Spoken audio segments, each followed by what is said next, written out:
Hello people, welcome back to Hasmitha Madhu channel. Khattar వచ్చినప్పటి నుంచి అసలు ఆన్లైన్లో ఏది ఆర్డర్ పెట్టుకున్నదే లేదు. అసలు ఐడియా కూడా రాలేదు నాకు ఆన్లైన్లో ఏదైనా ఆర్డర్ పెట్టుకుందామని. ఇండియాలో ఉన్నప్పుడు అయితే అసలు మింత్రా, జియో, మీషో అని ఏది పడితే అది ఆర్డర్ పెట్టుకునేదాన్ని. అసలు నా పెళ్లి షాపింగ్ కూడా 70% ఆన్లైన్లోనే చేసేసుకున్నా.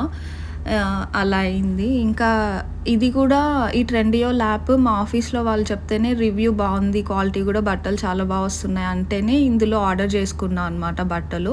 నిజంగా క్వాలిటీ అయితే చాలా బాగా వచ్చింది. అంటే ఆ ప్రోడక్ట్ డిస్క్రిప్షన్లో ఏ మెటీరియల్ అయితే మెన్షన్ చేశారో అదే మెటీరియల్లోనే వచ్చింది. అంటే ఒక ఇమేజ్ చూపించి ఇంకొకలాగా పంపించడం అట్లేం లేదు. ఒక్కొక్కసారి జరుగుతుంటాయి కదా కొన్ని యాప్స్లో, అలా ఏం లేదు. బాగా జెన్యూన్గానే ఉంది. 150 రియాల్ పైన ఆర్డర్ చేసుకుంటే ఫ్రీ డెలివరీ ఉంటుంది. ఇంకా ఈజీ రిటర్న్స్ కూడా ఉన్నాయి 14 days వరకు. వీడియో నచ్చినట్టయితే ప్లీజ్ సబ్స్క్రైబ్.